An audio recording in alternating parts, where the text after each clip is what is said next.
क्या तुम रेडी हो गया? मैं तैयार हो गई। अभी फंक्शन के लिए जाना है। किधर है फंक्शन? मंदिर में। मंदिर का नाम है पंचवर्ण स्वामी शिव मंदिर है। ओ, ट्रिची में वह मंदिर 1000 साल पुराना है। 1000 வருஷம் முன்னாடி சொல்றேன். पुराना मतलब ओल्ड। அதான் 1000 வருஷம் ஓல்டு ஏன்ஷியன்ட் டெம்பிள்.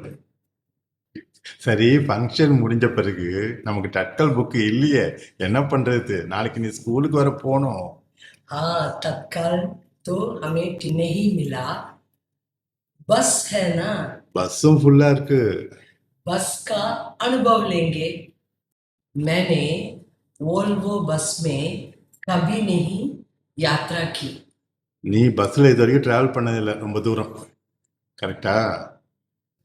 கோயிலுக்கெல்லாம் போறேன்னு சொல்லிட்டு லக்ஷ்மியுடைய காசு வச்சு பிளவுஸு, அப்புறம் லக்ஷ்மியுடைய டாலரு.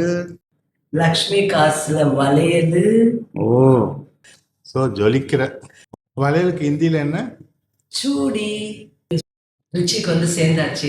ஸோ ட்ரிச்சியில் நம்ம என்ன பார்க்க போறோம்ன்றது அப்புறமா பார்ப்போம். ஆனால் தற்கால டிக்கெட்டும் கிடைக்கல. இப்போ நாங்கள் ஃபங்க்ஷனுக்கும் போனோம். ஸோ இதை வச்சு ஒரு சிம்பிளாக ஃபியூ சென்டென்சஸ் பொதுவாக நம்ம வீட்டில் டிஸ்கஸ் பண்ணும்போது எப்படி பண்ணுறோமோ அதை வச்சு பண்ணியிருக்கேன். உங்களுக்கு யூஸ்ஃபுல்லாக இருக்குன்னு நினைக்கிறேன். Have a wonderful day.